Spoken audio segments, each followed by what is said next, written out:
Extermínio programado da população negra.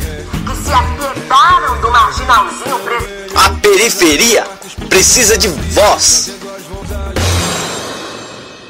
Palavra Cruzada. Olá, você está ouvindo Palavra Cruzada. No programa de hoje a gente recebe o Julião Vieira, que é secretário nacional de Finanças da Unegro, o Ailton Santos, que é membro do Periferia Ativa, e Osmar Teixeira, doutor em Direito da USP. Todos eles integram algum tipo de movimento social e militante, e é justamente sobre isso que a gente vai falar. Além de saber o que eles pensam a respeito do Plano Juventude Viva, criado pelo governo federal em setembro do ano passado, como forma de combate à violência e ao genocídio da população jovem, negra e periférica. Eu sou Neumísia Silvestre, da Rádio Juventude. Eu estou aqui com a Camila Andréia e o Eusébio Jorge. Bem-vindos. A gente está aqui com o Julião Vieira, que é secretário nacional de Finanças da Unegro, membro do Conselho Nacional de Promoção da Igualdade Racial e diretor de Relações Institucionais da União das Escolas de Samba paulistana. Boa tarde, companheiros e companheiras aqui da rádio. Enquanto membro executivo da Unegro, uma entidade nacional do movimento negro, enquanto membro também do Conselho Nacional da Promoção da Igualdade Racial, a CNPIR, tem ajudado o governo federal a traçar as políticas e os planos da promoção e também ao combate ao racismo no nosso país, e também enquanto militante do mundo do samba, está aqui presente para fazer esse bate-papo. Tudo bem, Julião? Julião, a gente queria primeiro fazer uma pergunta. Como que surgiu a Unegro como uma organização de combate ao racismo no Brasil? A Unegro surge em 1988 em Salvador, por um grupo de seis jovens negros. Um deles, hoje muito conhecido no nosso país, que é o ex-ministro do esporte, o Orlando Silva. Ele fez parte desse grupo de seis jovens negros, alguns deles na universidade, outros nas escolas secundaristas e outros negros da periferia. Então, a partir de uma necessidade muito objetiva naquele período da luta, do retorno da democracia no nosso país, no processo de debate da Constituinte, então houve uma necessidade de criar uma entidade mais política, né? Então, a partir daí, eles se reuniram e constituíram essa entidade chamada União de Negros pela Igualdade, Unegro, que hoje estamos organizados em 25 estados da nossa confederação. Quais são as questões pautadas pela Unegro com relação à juventude? Hoje está na ordem do dia, né? Na sociedade civil organizada, nos movimentos sociais, né? E em particular também no Congresso Nacional, uma aprovação da lei do auto de resistência, né? E a questão também tem aí na ordem do dia essa questão desse programa do governo de Juventude Viva, mas o que tem mais chamado a atenção nossa, do movimento negro, é a questão do problema da violência, o extermínio, o assassinato da juventude negra, né? Segundo o IBGE, o próprio IPEA, eles têm demonstrado um certo aumento, né?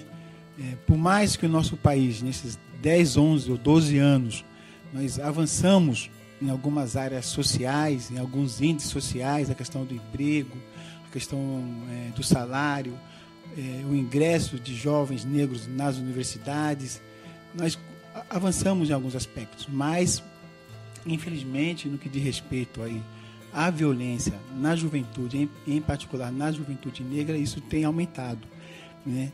Você pega aí o estado de São Paulo, o estado de Alagoas, o estado do Maranhão, o índice de extermínio por parte do poder público estadual e do crime organizado entre a juventude negra tem aumentado muito.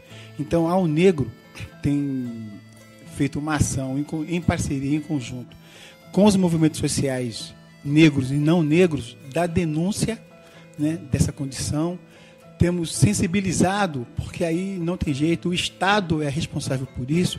Então, o governo federal, os governos estaduais, os governos municipais, as instituições públicas são responsáveis. Elas têm que ter uma ação mais concreta, né, uma ação mais viva, para ajudar a amenizar esse problema do extermínio, do assassinato da juventude negra. Sabemos que não é uma situação, uma resolução fácil.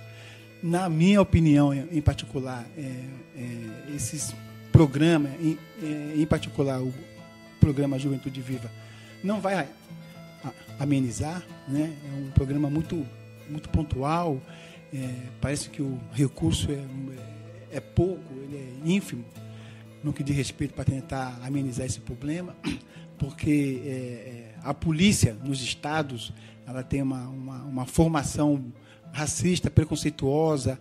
O primeiro alvo, a vítima, é o jovem negro de periferia. Então, basta estar com uma bermuda, uma camiseta e um chinelo, já tem uma concepção de que ele é um ladrão, que ele é um bandido, né? Então, você precisa criar uma nova formação cultural, educacional, política, nos guardas, né?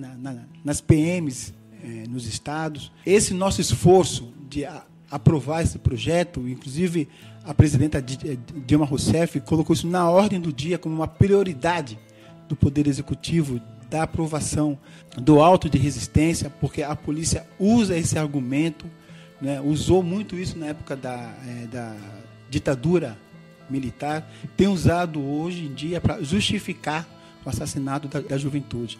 Então, uma lei como essa, aí sim vai ajudar efetivamente a você diminuir o índice de assassinato dos jovens negros no nosso país. Então, a UNEGRO, como uma entidade nacional, também muitos jovens participam dela, tem ajudado a aprovar esse projeto de lei. Vamos também, a gente faz parte em vários estados do programa Juventude Viva, apesar que eu tenho essa opinião que não vai resolver, ele ameniza, né? A gente se dispõe aí, obviamente, nesse processo da luta da juventude. Julião, você foi militante do movimento juvenil, né? Participa hoje do movimento negro, foi do movimento de juventude negra. O que você diria que os movimentos juvenis, sobretudo do ligado ao movimento negro, deveriam fazer para contribuir em campanhas ou ações concretas, né, para reduzir a mortalidade da juventude ou para pressionar alguma ação do Estado, uma vez que você afirmou que é pouco eficaz o plano Juventude Viva? De fato, eu sou oriundo do movimento secundarista, né? Faz tempo, então, né? Faz muito tempo. Eu fui dirigente de centro cívico, na época era centro cívico. Fui dirigente da UMES aqui da capital. O centro cívico era o Grêmio que é o Grêmio, que é hoje, né? O Grêmio Livre. Fui dirigente da UMES aqui da capital. Fui da executiva nacional da UBS, da União Brasileira de Estudante Secundarista, não é? Quando eu entrei na universidade, eu não militei no movimento universitário, mas eu sou fruto do movimento de juventude. Participei na organização da OJS aqui no estado de São Paulo e também no estado do Espírito Santo, né? Então, eu sou fruto desse movimento, sim, muito me orgulho, né? Porque é uma escola importante aí da formação política da nossa juventude. Eu acho que o movimento juvenil, o movimento de juventude, né, o movimento estudantil, eu acho que ele tem muito a contribuir, né? Porque é isso, a juventude negra também faz parte desse processo todo. Então, a UNE, com a sua grande representação nacional que tem, internacional, a UBS, as demais entidades do movimento estudantil, os centros acadêmicos, né? As uniões municipais e estaduais, elas jogam um papel importante nessa luta, em particular da luta da juventude negra, que é a vítima número 1 da nossa sociedade, do ponto de vista da exclusão, né, do ponto de vista do assassinato, né, que as polícias têm feito nos estados. Então, entidades como essa do movimento estudantil, elas são parceiras, jogam um papel fundamental, elas são aliadas nossas, até porque muitos desses dirigentes são jovens negros, né? Então, penso, a JS acabou de realizar o seu Congresso Nacional, reuniu mais de 3 mil jovens, com certeza ali tinha uma parcela representativa de negros grande. A atual presidente estadual da JS no estado de São Paulo, a Renata Souza, se não me engano, é uma jovem negra, acho que é a primeira jovem negra a presidir a JS aqui no estado de São Paulo, né? Então não tem como o movimento negro, né, não ser parceira, não solicitar a parceria das representações de entidades do movimento de juventude, do movimento estudantil. Ela joga um papel importante. A UNE, nos seus fóruns nacional, tem pautado, né, tem feito mesas de debate sobre essa problemática da juventude negra no nosso país, né? Então, nós contamos muito com a parceria das entidades de juventude, e, em particular, das entidades do movimento estudantil. Participar, né? Essa juventude hoje está mais esperta. Queria que você falasse um pouco sobre o nível também de unidade do movimento negro com relação às cotas raciais, né? Como que os movimentos sociais ligados à questão ligado ao movimento negro enxergam isso, e como que você enxerga o progresso dessas políticas públicas nos últimos anos? Não, existe hoje uma unidade grande do movimento negro, de várias organizações nacional, regional, municipal, cultural, do movimento negro no que diz respeito às cotas. Eu não conheço hoje uma organização social do movimento negro que se coloque contra as cotas. Desconheço. Se tem, até agora não se falou publicamente, né? Então existe hoje uma grande maioria, acho que absoluta, de organizações do movimento negro que a cotas é uma política justa, correta, para quem ficou escravizado no nosso país no período de quase 300 anos, que passa ainda no mercado de trabalho e em várias outras áreas do nosso país, excluso, né, da produção, da riqueza, do conhecimento, da cultura, que a cotas é uma política justa e correta para os negros e negras do nosso país. Nós avaliamos como positivo. Então você tem cotas hoje nas universidades. O Congresso Nacional acabou de aprovar no Senado 20% nos concursos públicos para negros, não é? Então você também tem ProUni, enfim, você tem um conjunto de políticas afirmativas, né, no campo racial, que vem em benefício daqueles que tiveram por anos e anos construindo esse país fora dos benefícios que eles construíram para ajudar essa nação. Então, as políticas estão sendo positivas. O ingresso de negros na universidade aumentou muito. O ingresso de negros no mercado de trabalho também aumentou, não é? Vai aumentar agora, a partir da aprovação e já no primeiro chamamento de concursos públicos do governo federal. Isso vai permitir também, então, que negros ingressem aí nas áreas públicas do governo federal, né? Então nós temos visto com bons olhos qualquer política de ação afirmativa que venha atender aí o ingresso dos negros no mercado de trabalho e nas universidades. Julião, você atua no movimento social faz quanto tempo? De 20 anos? Eu atuo no movimento negro desde 89. E no movimento de juventude? Eu atuei eu atuei 2 anos, 3 anos, de 85 a 88. Aí eu saí do movimento de juventude e fui para o movimento negro. Você está nos movimentos sociais há quase 30 anos, é isso? 30 anos. Que recado que você deixaria para esses jovens que ocuparam as ruas no ano passado, que estão debatendo em escolas, universidades, estão rediscutindo o Brasil e rediscutindo o Brasil também em outros alicerces, menos racista, menos desigual? Que recado você deixaria para esses jovens brasileiros que querem transformar o Brasil e o mundo? O nosso apelo aqui é que a juventude, o povo brasileiro, se organize mais, participe mais dos clubes de mães, dos clubes de amigos, dos clubes sociais, dos sindicatos, das organizações que existem no nosso país. Dessa forma, nós vamos ajudar o nosso país a avançar mais, a ter um desenvolvimento social mais justo e mais democrático. Muito obrigado, Julião. É um prazer ter você aqui na sede do CMJ e aqui na Rádio Juventude. Rádio Juventude.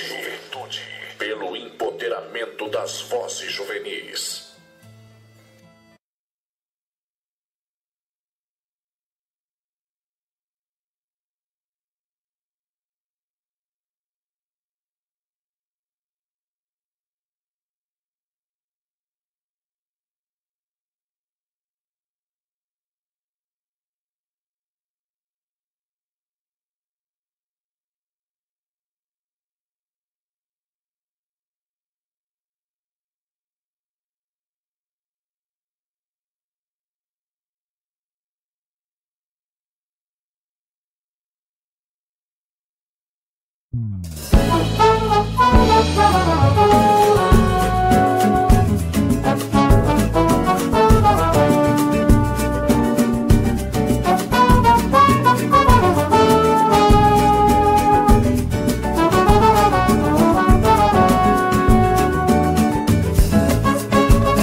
Olá, você está ouvindo a Rádio Juventude e voltamos com Palavra Cruzada. Estamos agora com Ailton Santos, do Periferia Ativa. Ailton, você pode falar um pouquinho sobre você? Eu, Ailton Santos, quer dizer, além de ser professor, eu participo de vários movimentos sociais, entre eles o Periferia Ativa, o Comitê contra o Genocídio da População Pobre, Preta e Periférica, e trabalho também com refugiados e imigrantes no Brasil. Então, Ailton, para a gente começar, você poderia falar um pouquinho sobre Periferia Ativa? Lógico, Periferia Ativa é uma iniciativa que felizmente surgiu na comunidade, mais exatamente Zona Sul, Paraisópolis, que um movimento que tem por objetivo justamente instigar essa periferia, essas comunidades que estão aquém do Estado Democrático de Direito. Então, Periferia, percebendo esse grande fosso entre direitos e deveres, ele foi criado com o objetivo de instigar essas populações a buscarem seus direitos. Por isso, Periferia Ativa. Ok. Periferia Ativa tem só uma sede? Não, ele praticamente, o Periferia Ativa, ele se concentra predominantemente hoje na Zona Sul, onde foi originário, mas hoje nós já temos espaço na Zona Leste e na Zona Norte. Mas a nossa ideia, como o próprio nome diz, é que aonde tem periferia, o Periferia Ativa, ele quer se fazer presente para instrumentalizar, instruir várias pessoas que estão precisando dessas informações. Políticas públicas podiam ser criadas ou implantadas para diminuir o genocídio dessa juventude? Olha, eu diria o seguinte, quando nós trabalhamos com o Comitê contra o Genocídio da População Pobre, Preta e Periférica, nós trabalhamos com o fim último, que é a morte matada. Mas nós achamos que, para contribuir com essas populações, outras violências precisam ser contidas. A ausência de direitos, de educação, de saúde, de transporte, de diversão. Então eu diria que, para fazer com que essa população participe, o Estado de Direito tem que estar presente. E hoje, em várias localidades, caso de São Paulo, o município de São Paulo, que é dividido em 96 distritos, você tem 60 que não tem bibliotecas. Então, como é que você pode inserir um cidadão dentro de um contexto quando o básico, que é a questão da escola, ele não tem? E quais seriam as causas da morte dessa juventude negra? A causa que esse Brasil, que nós falamos, um país democrático, a grande verdade é que não existe esse Estado democrático. Então nós temos no século XXI, praticamente continuamos com a Casa Grande e senzala. A Casa Grande onde mora normalmente os brancos, os ricos, o que tem um poder aquisitivo bem maior. E na senzala são justamente essas pessoas que estão vulneráveis a esses direitos. Caso dos negros, dos pobres. Então eu diria que isso ocorre porque o Estado oficial, o Estado de Direito lá não chega e, consequentemente, existindo um sistema que eles têm que participar, eles vão participar da forma e do jeito que eles têm. Como eles podem participar desse sistema? Se eles não têm trabalho, se eles não têm estudo. Então, ocorre algo que a própria sociedade, que é feita por uma sociedade formada de elites brancas, na sua grande maioria, não estão preocupados com essas comunidades, infelizmente. De que forma a comunidade pode evitar essa mortalidade? Através de movimentos sociais? Através de quê? Olha, eu sempre destaquei para os meus alunos e trabalho muito com na ideia dos movimentos sociais, informando o seguinte, ou você se movimenta por necessidade, ou você se movimenta por consciência.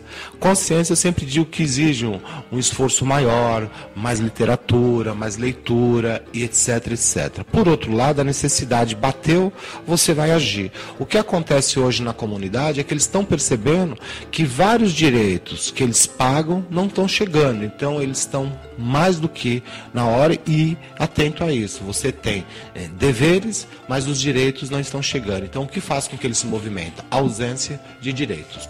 Então, Ailton, como participante do Comitê do Genocídio, você poderia falar um pouquinho mais dele para a gente? Quer dizer, o comitê, ele já existe, quer dizer, ele começou a surgir mais exatamente a partir dos crimes de maio de 2006. Quando nós sabemos que foi aquele confronto entre o Estado oficial, o Estado paramilitar, onde em maio de 2006 foram mortas quase 500 pessoas. A partir desse momento, alguns movimentos, entre eles, destaco aqui as Mães de Maio, entre aqui eu destaco o Circo Palmarino, entre aqui a UNEAFRO, foram movimentos e parte do movimento negro que começaram a se manifestar no sentido de falar um basta para essa violência que emergiu a partir de 2006. Só que as mortes não pararam em 2006, elas continuaram. E aí várias outras associações espalhadas nessas comunidades do município de São Paulo começaram a se somar. Hoje esse comitê contra o genocídio da população jovem, preta e periférica tem mais de 100 organizações que fazem parte da sociedade civil. Ailton, você disse que faz o papel de camaleão social. O que é ser esse camaleão social? Em função da minha formação, sou professor universitário, sou da comunidade. A minha função hoje que eu destaco é que eu trabalho como uma espécie de camaleão social. Eu, de uma certa forma, por instrumento ou profissional ou de vida, eu tenho acesso aos 3 meios, seja classe A, B, C, D. Então, a minha função hoje, nesse momento, é poder exercer um pouco essa função de camaleão social, tentar mostrar os links entre esses mais variados grupos e, como tal, tentar criar um espaço comum, um consenso entre esses grupos para dirimir essa quantidade de mortes. Então eu diria que não que o pessoal da comunidade tem que ser um camaleão social, mas eles têm que perceber que existe numa sociedade como a nossa, que é dita democrática, que a democracia não chega para todos. Poderíamos dizer que o pessoal da classe D não consegue se comunicar com a classe A? Por exemplo, nos rolezinhos, eles não são bem aceitos no meio dessa classe. O que nós temos que admitir é que a sociedade brasileira ela não resolveu a sua questão do ismo, o seu racismo, o seu preconceito, o seu machismo. Então a sociedade brasileira ela tem que diferenciar uma coisa muito clara, que é a questão da tolerância e da democracia. A sociedade brasileira ela tolera o outro porque é serviçal, ela tolera o outro então por isso que ela tolera o pobre, por isso que ela tolera o negro, porque o outro em algum momento vai servir para ela. Ela tem que exercer mais a questão da democracia, porque, como o próprio nome diz, a democracia estabelece direito e condições iguais para todos. Então, ao invés de praticarmos tolerância, nós temos que praticar a efetiva democracia brasileira. A juventude vem desenvolvendo diversos movimentos. Por exemplo, o rolezinho. O que você acha a respeito? Você concorda? Olha, eu concordo e acho que eles têm total direito, até porque é o que eu sempre falo, quando você vende hoje uma bebida, você coloca lá, ó, tome cuidado, não podemos vender bebida para menores de 18 anos. Quando você vende o cigarro, idem, lá tem um cigarro, cuidado que ele pode provocar uma série de doenças. Mas quando você faz a propaganda na TV, lá não vem em nenhum momento observando o seguinte, esse produto que nós estamos vendendo nas TVs brasileiras, que atinge 98% dos lares brasileiros, esse produto não é para você. Então eles criam um desejo para todos da sociedade, sem distinguir nesse momento quem tem poder aquisitivo, quem faz parte da classe A, B, C e D. Então o que eles estão colhendo hoje é o resultado de um trabalho onde eles admitem que eles precisam desses consumidores. E a prova maior está que essas pessoas que pertencem ao rolezinhos hoje, eles que levam mais dinheiro para o shopping, eles representam hoje, eles têm um custo próximo hoje, 40% de todas as vendas são ditadas por essas pessoas que o shopping em determinados momentos quiseram bloquear, que foi a questão dos rolezinhos. Mas adianto aqui, eles têm todo o direito de ir e vir aonde o Estado democrático de direito prevalece. Palavra cruzada. Se os jovens que participam do rolezinho causam danos às pessoas e coisas, que sejam efetivamente punidos, na forma da lei. O que não se pode admitir são medidas profiláticas, inconstitucionais, ilegais, abusivas e definidas por particulares. Por Vitor Vilela Gunglinski, advogado pós-graduado com especialização em direito do consumidor. O rolezinho demonstra o paradoxo da elite brasileira, que por um lado quer crescimento econômico, mas por outro quer manter os de pele marrom confinados na senzala. Luiz Nassif, jornalista econômico, colunista da Carta Capital e da GGN.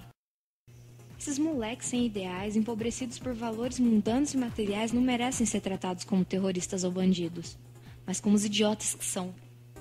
Por Marcos Antônio Araújo, colunista do R7, jornalista e ex-professor. Não precisa ser sociólogo para perceber que a molecada que marca esses encontros quer, acima de tudo, se divertir apenas, e dessa forma reafirmar sua existência.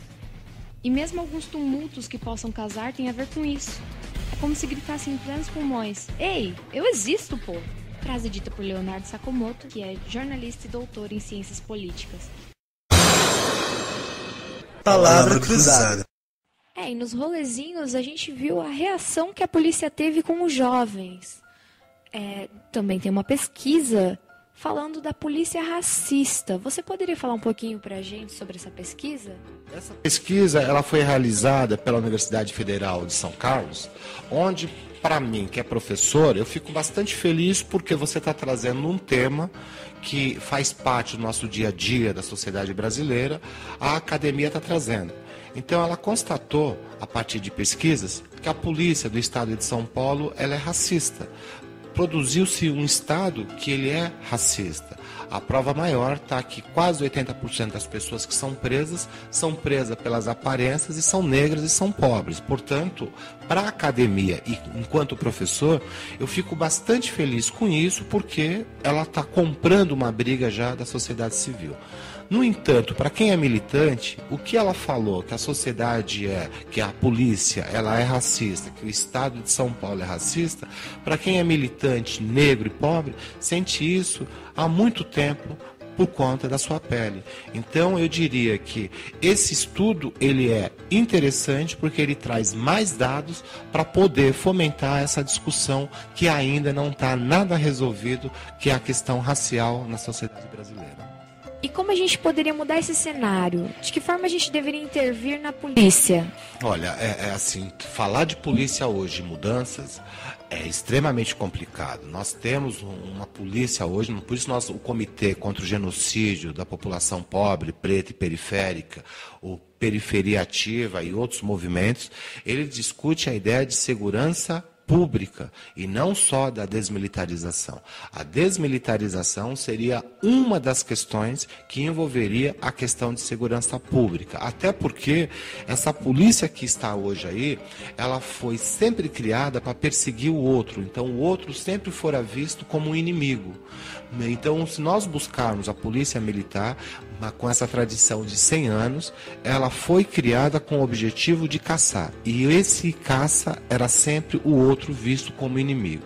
Nós tivemos lá atrás os escravos fugitivos, tivemos na questão do regime militar, que perdurou durante quase 30 anos no Brasil, e nós estamos tendo hoje que essa polícia continua ainda buscando essas outras pessoas como se fossem inimigos do Estado. Só que essas pessoas se localizam aonde hoje? Nas comunidades, nas periferias, nos cantões, aonde a democracia não chegou. O Periferia Ativa tenta intervir na criação de políticas públicas ou ele procura um meio alternativo?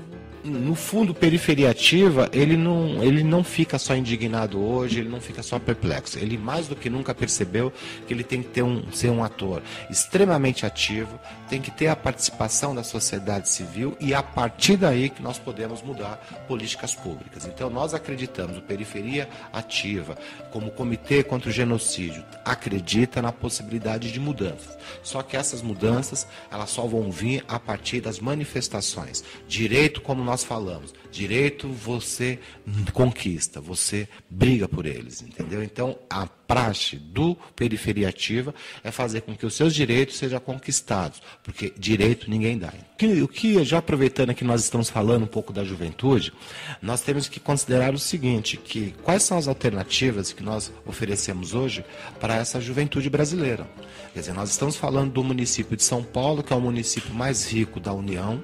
Nós estamos falando do município que, querendo ou não, está sediando, é uma das cidades que cedia a Copa do Mundo. E nós perguntamos, como é que esse jovem é atendido? Hoje os programas, inclusive você citou o Juventude Viva, está muito aquém das necessidades que os jovens precisam. Então eu acho que nesse momento os jovens têm uma participação cada vez mais ativa. Existem vários movimentos onde os jovens estão presentes porque eles estão percebendo que para ter esses direitos eles vão ter que ir para a rua, eles vão ter que pressionar os poderes constituídos. Caso contrário, adianto mais uma vez, não vamos conseguir nada. Houve uma frase em uma reunião que era: o negro que nasce negro e morre branco. Como é que esse negro pode, fugindo de todos os estereótipos, criar uma identidade? É uma coisa que há muito tempo, desde criança, as pessoas sempre me falavam, os negros reproduzem, os negros reproduzem. O que eu quero falar é o seguinte, nós não podemos esquecer que a sociedade brasileira ela é marcada por uma ideologia. A ideologia ela é branca, a ideologia é europeia, portanto a ideologia é da negação do Brasil real. Então, desde o primeiro momento, você não tem a oportunidade de conhecer a sua cultura, não tem a oportunidade de conhecer os seus valores, os seus costumes, em detrimento de uma outra cultura que foi colocada como uma cultura superior. Como eu digo, cultura é tudo que é produzido pelo seu povo. Só que nós tivemos aqui uma elite econômica que em vários momentos, negando a cultura dessa cultura real, que é do índio, do negro, predominou uma cultura ocidental europeia que via no negro e que via no índio alguma criatura inferior. Então, nesse sentido, foi gerada uma ideia de sociedade brasileira onde a predominância de quem manda, de quem é superior ao negro. Em razão disso, nós tivemos um desmerecimento da cultura africana. A prova maior está que recentemente existe uma lei, a Lei 10.639, que estabelece a obrigatoriedade de você ensinar a coisas do continente africano, da cultura africana, que foi alijada há muito tempo, mesmo negro, mesmo nós sendo o segundo país negro do mundo. E quais são os movimentos que se integram ao Periferia Ativa? Então, o Periferia Ativa, ele tem como base instrumentalizar todos aqueles movimentos que nós achamos que são justos e que são dignos para a convivência humana. Então vai moradia, vai saúde, vai transporte, vai violência. O Periferia Ativa, por exemplo, ele é vinculado, ele auxilia, ele dá o help para vários movimentos. Entre eles, um dos movimentos que temos parceiros, somos parceiros, é o movimento dos trabalhadores sem tetos, que hoje, felizmente, em função de todo o seu movimento, vem conseguindo algumas conquistas sociais aqui no município de São Paulo. Eu gostaria assim, na condição de professor, na condição de há muito tempo ministrar aula para a juventude, o que eu vejo é o seguinte: a juventude quer, a juventude deseja, a juventude ela tem vontade. O que nós precisamos é fazer com que essa juventude perceba que o país só vai mudar quando ela começar também a interferir, quando ela começar a decidir. E para que essa população possa participar, ela tem que ter os instrumentos mínimos necessários, que seriam as prerrogativas do Estado Democrático de Direito. Então eu diria, jovem, não falar que o seu futuro é amanhã, não. O seu futuro é hoje. A construção do amanhã se dá a partir da luta desse jovem hoje, que felizmente, mesmo sendo após uma ditadura militar, esse jovem começa a ter um pouco noção de que ele precisa cada vez mais brigar, lutar, e não dá para ficar parado vendo as coisas acontecerem. Então, jovem, se torne cada vez mais ativo e militante das suas causas, dos seus direitos. Fala agora um pouquinho sobre movimentos sociais. Vamos sim, eu acho o seguinte, que nós nunca podemos esquecer que existe um Estado formal constituído, mas sempre os movimentos sociais foram e vão ser sempre importantes. Nesse exato momento, eu acho que é legal a gente destacar que existe pelo Brasil afora vários movimentos que, pela consciência ou pela necessidade, estão se organizando. Agora, eu sempre digo que nós não podemos esquecer, eu trabalhei um tempo com uma pessoa, Zilda Arnes, que ela falava o seguinte, que a causa dela é a humanitária. E, de uma certa forma, eu, a partir do momento que eu resolvi ser esse camaleão social, me articulando em vários setores, eu também parti desse pressuposto, que a minha causa ela é humanitária. E por que eu estou destacando isso? Porque os movimentos sociais, eles têm a sua importância, mas nós precisamos distinguir muito, às vezes, a questão do interesse específico de cada grupo. O que eu quero chamar a atenção? Nós temos que ter a consciência que o movimento social são movimentos importantes, mas que eles precisam estar coesos e trabalharem em função de uma causa comum. Nesse exato momento, eu tenho uma certa preocupação, por fazer parte desses movimentos sociais, é que alguns movimentos, em alguns momentos, estão sendo empoderados pelos partidos, e isso em determinado momento não é bom, porque tira a liberdade de ação desses partidos. Então eu diria que os movimentos sociais, eles passam a ser uma alternativa em sociedades democráticas, que te permite que você pode usar, que você pode lutar, que você pode conquistar, e não só dependendo daquelas forças tradicionais, como é o Estado, como é o partido e como é outros movimentos. Então a sociedade civil organizada, ela tem cada vez mais um peso fundamental para desenvolver qualquer Estado democrático. E nesse momento o Brasil ele tem vários movimentos espalhados, onde busca justamente tentar estabelecer essas causas que são fundamentais para fazer com que o nosso Estado seja um Estado que tenha mais qualidade de vida, que tenha menos violência e que principalmente podemos ter mais equidade entre os mais variados grupos que compõem esse Brasil. Então, quer deixar mais algum recado? Então, mais uma vez, eu estou falando para a juventude, acho que essa juventude hoje ela tem um instrumento maravilhoso que é a tecnologia, mas eu digo, ela produz informação. Agora, o que o jovem tem que começar a pensar e tem que começar a distinguir é, a partir dessas informações, ele tem que produzir conhecimento. O Brasil hoje é um país que chama a atenção de várias outras partes do mundo, de vários outros países, de várias outras populações. É um país que podemos dizer, é um país que ele tem todas as condições de sobreviver perfeitamente a partir das suas próprias condições, e isso desperta e já está despertando o interesse de várias outras pessoas e de outros países. O que eu falo para esse jovem brasileiro, esse jovem que é ativo, esse jovem que está conectado, que está ligado, inclusive nos seus direitos, é que ele não pode em nenhum momento perder a oportunidade de estar defendendo, até porque o Brasil é um dos países que fazem parte desse mundo, desse contexto global. E como tal, cada país tem que defender os seus interesses. Eu sempre falo, os países não têm amigos, os países têm interesses. E como tal, cada um vai ter que defender os seus interesses. Os jovens brasileiros, eles precisam ter consciência de que hoje ele é mais um que vai competir nesse mundo global, nesse mundo competitivo. E para que isso ocorra, ele tem que estar preparado, ele tem que se instrumentalizar, ele tem que ter uma boa educação, ele tem que ter bom acesso aos direitos. Caso contrário, ele vai ficar à margem. Eu sempre falo e continuo afirmando, nesse mundo, alguém sempre mandou e uma grande maioria obedeceu. Os jovens brasileiros têm a oportunidade de mandar, os jovens brasileiros têm a oportunidade de ser os protagonistas, mas para isso ele tem que nunca perder a noção de que ele tem que brigar, que ele tem que estar constantemente correndo atrás dos seus direitos. E de que forma ele pode fazer isso? Só indo às ruas protestar ou tem outra forma? Olha, eu diria o seguinte, né? Eu sempre falo, assim, utilizo uma frase de um autor que eu gosto muito, Nicolau Maquiavel. Ele fala assim: desgraça daqueles que não gostam de política é serem governados pelos que gostam.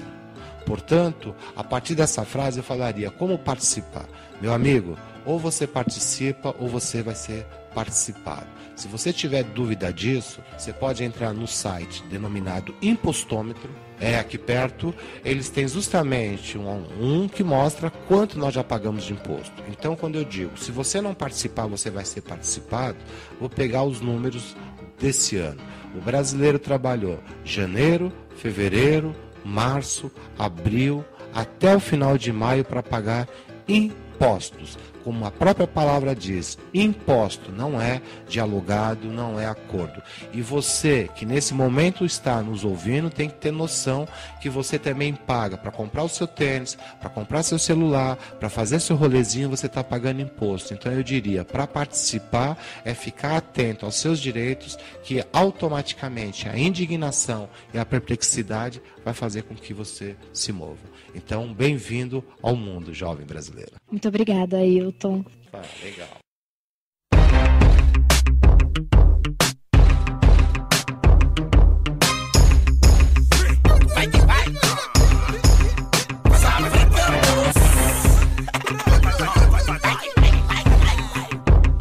Africanos, vamos que vamos, na tonalidade do ataque africano. Eu tô com o povão, vilão, chegando. Quem bate de frente com a gente tá panguando. Os africanos, vamos que vamos, na tonalidade do ataque africano. Eu tô com o povão, vilão, chegando.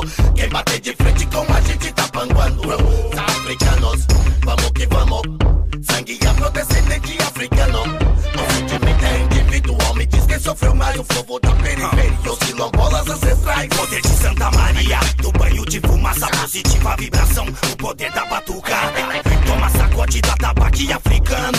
Quem bater de frente com a gente tá vanguarda. Homens em morte, firme e forte, tô com Deus até o fim. Força da espada de São Jorge, guerreiro feito zumbi. Vai, bloqueia o sistema, vai, não dá trela, vai. Bem no sapato, bandido na banguela.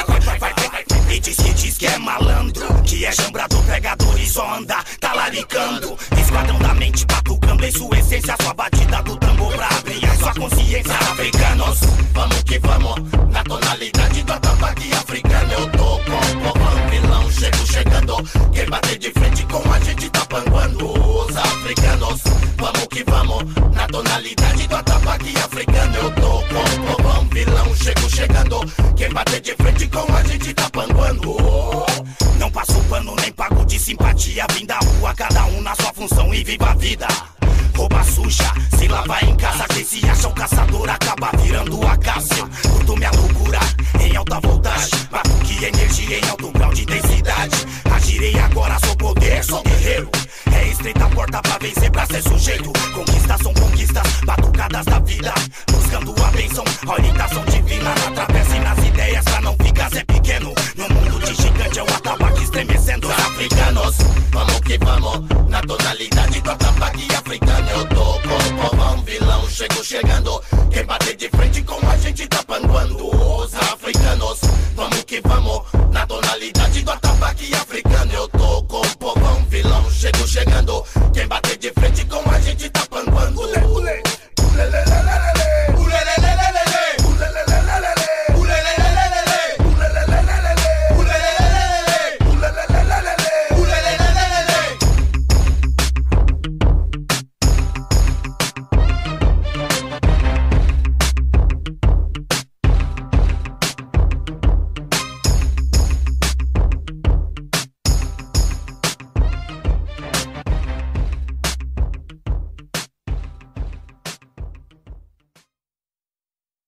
Aqui no estúdio comigo, a Camila Andréia e o Osmar Teixeira Gaspar. Bem-vindo. Obrigado. Bem-vindo à Rádio Juventude, aqui é o programa Palavra Cruzada, para discutir o plano Juventude Viva. É um prazer. Primeiro agradeço o convite feito pela Dionísia e agora a presença também da Camila aqui. E estamos à disposição para a gente contribuir com o debate, né? Osmar, queria que você fizesse uma breve apresentação sua. Eu sou oriundo do movimento negro há algum tempo. Participei de várias entidades aqui em São Paulo, entre elas o Conselho Estadual de Participação da Comunidade Negra do Estado de São Paulo, do Grupo Força Nova, também da Associação de Anemia Falciforme, e faço parte também, sou signatário do Grupo de Integração, né? Eu participei de alguns grupos ao longo desses anos. E, além disso, atualmente eu sou doutorando no programa Direito da Faculdade de Direito da Universidade de São Paulo, sob a orientação do professor Dr. Kabengele Munanga, onde a minha tese, o trabalho que estamos tentando construir, é sobre a ausência de parlamentares negros na Câmara e na Assembleia Legislativa de São Paulo. É importante trazer a questão da população negra para o direito, exatamente por ser uma área onde, como se sabe, é um reduto ainda de classes ditas, ou são, na verdade, privilegiadas. Então, trazer a questão do negro para esse espaço, eu penso que é uma contribuição para a gente enriquecer o debate do movimento negro como um todo.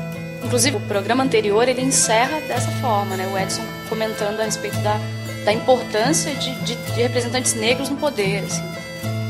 Sem dúvida, né? A luta para estar no poder, para a população negra em especial, eu diria que é extremamente árdua por conta dela não ter ainda construído ao longo do processo da sua história, que se inicia com o processo de escravização de seres humanos no Brasil, estamos falando do século XV, e fazer uma comparação com os dias atuais, em razão de não ter ocorrido na sociedade brasileira, com o fim do processo de escravidão, que eu prefiro chamar de escravização de seres humanos, porque, na verdade, escravidão dá-se um sentido de naturalização desse processo, quando, na verdade, foram seres humanos que escravizaram outros. E com o fim desse processo, a sociedade brasileira não estabeleceu nenhum tipo de pacto com esse contingente, o qual foi jogado à rua sem ter qualquer direito.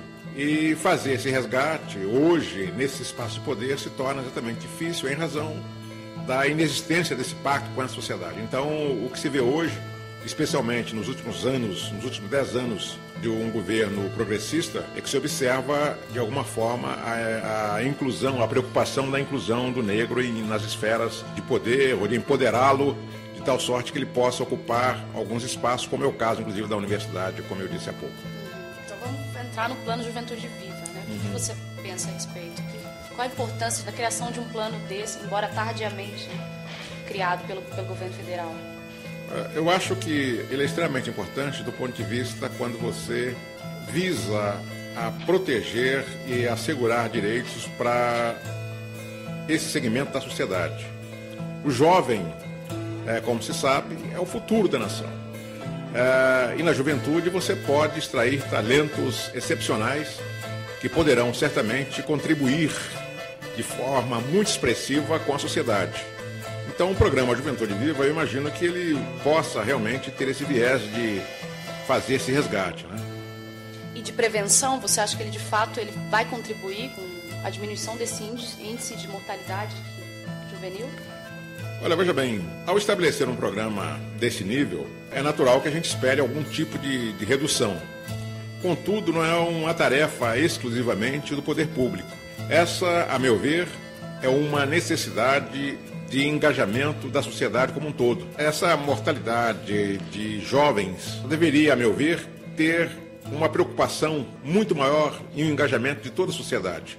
Não é uma coisa que fica restrita, que se inscreva apenas à obrigação do poder público. Eu acho que a sociedade como um todo deveria se engajar e procurar reduzir, porque é inadmissível você ter, como eu disse há pouco, à medida que você subtrai a vida de jovens, a sociedade como um todo é prejudicada porque ela perde possíveis talentos. Né? E talentos você não sabe quais são. Talentos não dá para você identificá-los apenas em razão da aparência daquela pessoa ou não. Talentos, qualquer pessoa, é uma característica inerente do ser humano. E à medida que você elimina esse jovem da possibilidade dele desfrutar, dele crescer, eu imagino que a sociedade brasileira esteja sendo como um todo prejudicada, né, por conta disso. Quando a gente pensa, por exemplo, por que essa juventude, especialmente a negra, o jovem negro da periferia, queria que você citasse um pouco as causas, sabe, desde o racismo ou a ação da polícia, né?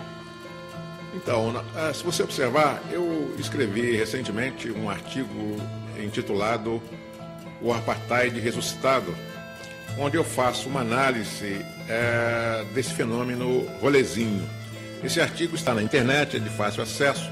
As pessoas, os ouvintes que quiserem ter acesso àquilo que eu escrevi, é muito fácil acessá-lo na internet.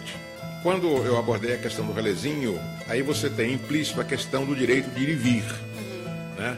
Que está assegurado na Constituição brasileira. Todos nós temos direito de ir e vir. Agora, quando especialmente o jovem negro é vítima do aparato policial, é por conta, a meu ver, de uma inexistência efetiva de educação em direitos humanos para os policiais militares ou policiais civis que fazem abordagem. Porque essas pessoas, ao não serem educadas formalmente, ou seja, do ponto de vista de respeitar o direito dessas pessoas, e essa abordagem, obviamente, ela tem a ver com a questão do racismo no Brasil, né? Ela não está desassociada, ao contrário, ela está plenamente associada com isso. Porque se imaginava, desde o passado, que violentar as pessoas ou subtrair direitos, como foi o caso dos escravizados, descendentes os africanos e os brasileiros, na verdade se naturalizava isso de certa forma. E isso está, de alguma forma, enraizado na sociedade brasileira, que precisa ser educada formalmente a respeito, informada da necessidade de se respeitar os direitos dessas pessoas. Então, quando você vê, e os dados estatísticos demonstram isso, que a maioria dos jovens negros são aqueles que têm sua vida ceifadas nas periferias, sobretudo nos grandes centros, como a cidade de São Paulo. Ora, isso se deve, a meu ver, por conta desse despreparo do aparato policial, né, do aparato do Estado, que não fornece uma formação adequada para os seus membros, e eles se acham no direito de violentar essas pessoas por outro lado também, porque o próprio Estado não reprime essas pessoas. e não garante, por outro lado, também o direito desses jovens, né? Então você tem aí, de um lado, a falta de formação específica para o agente do Estado, e, por outro lado, o próprio Estado, o Poder Judiciário como um todo também, que, de certa forma, não, a meu ver, não pune exemplarmente esses elementos quando cometem crimes. Porque, na verdade, eles se sentem empoderados e se sentem muito confortáveis, imaginando que, ou com a certeza de que nada irá acontecer, né? O que o jovem que participa do rolezinho ou o jovem negro de periferia pode fazer contra esse movimento repressor a ele? Eu diria que o próprio fato dele resistir e ingressar nesse espaço é um movimento de, como eu disse há pouco, de resgate da cidadania. Isso é mais do que um resgate da cidadania, é um movimento de resistência, né? E ele pode fazer, sim, continuar exercendo esse direito de circular, esse direito de ir e vir. Agora, o que é importante a gente observar é que esse movimento fez com que setores conservadores da sociedade brasileira, que até então naturalizavam a ausência dessa população desse espaço, porque não se perguntavam por que eles não estão aqui. Não se fazia essa pergunta. De repente, eles emergem e vão para esse espaço. Então, de repente, parte desses setores conservadores estão sendo obrigados a se perguntar por que eles não estão aqui. Mas, obviamente, que a gente sabe a resposta, por razão pelas quais eles não estão nesses espaços. É em função do seu confinamento na periferia, aonde esses centros de compras gostariam de mantê-los afastados desse espaço. Mas o que eles estão fazendo, veja, eles estão apenas circulando em espaço público de maneira pacífica. Pode ser que, eventualmente, um ou outro possa ter um comportamento inadequado, mas, de um modo geral, eles vão simplesmente em busca de lazer, em busca de exercer o seu direito à cidadania. É isso que eles estão fazendo. E, na verdade, é como eu disse há pouco, no momento, em épocas festivas, como os Dias das Mães, por exemplo, esses mesmos jovens não são impedidos de ingressarem nesse espaço. Ao contrário, eles são incentivados a ingressarem, porque lá estarão contribuindo com o lucro desses mesmos empresários que agora tentam afastá-lo desse espaço. Então, Osmar, no sentido de a necessidade de conscientização também desse jovem negro que morre achando que é branco. Como se entende esse processo desde o ensino da cultura da África, da cultura afro-brasileira, na grade curricular, qual a importância dessa conscientização racial desse movimento? Então, se você observar bem, esse jovem, na verdade, ele é fruto de uma armadilha que o sistema promove para todos nós. Se você observar a questão de 30, 40 anos atrás, não se tinha tanto relacionamento interracial como se vê hoje. Era uma coisa mais restrita, embora ocorresse em alguns casos, mas eu diria que eram muito poucos. Até porque ambos, tanto o jovem negro quanto a mulher branca, ou vice-versa, teriam que ter muita coragem para enfrentar uma situação dessa. E hoje, os meios de comunicação de massa, sobretudo, e eu pessoalmente tenho uma crítica na postura em que eles fazem com a população negra, de um modo geral, ele passou a sistematicamente a divulgar uma ideia de naturalizar ou, ao mesmo tempo, e negar a questão racial. Por exemplo, a questão racial no Brasil ela não é tocada a fundo. Então ela é sempre muito rasa, é sempre superficial. E os meios de comunicação têm grande contribuição nisso. Daí resulta, eu penso que resulta o seu questionamento. Porque esse jovem negro que não tem consciência da sua identidade racial, ele é uma vítima, como eu disse há pouco, do próprio sistema, que o faz que o torna ignorante do seu próprio meio, né? Ou seja, ele começa a se afastar. E isso é uma realidade, porque ele não consegue perceber que para ele atingir esse nível que lhe permite hoje, ainda com certas restrições, ingressar em determinados espaços, foi preciso que outros negros no passado fossem violentamente sacrificados para lhe permitir hoje que ele ingresse e até mesmo tenha esse relacionamento interracial. Então, esse distanciamento é feito possivelmente por conta de algumas facilidades que ele hoje goza, sem, no entanto, reconhecer o sacrifício de outros negros fizeram no passado. E eu penso que isso é muito grave, porque à medida que você não reconhece a luta daqueles que empreenderam para que se pudesse fazer avanços significativos, como nós fizemos nos dias atuais, é inegável, é preciso reconhecer que nós fizemos alguns avanços, embora a estrutura racista ainda nos afasta de muitos lugares.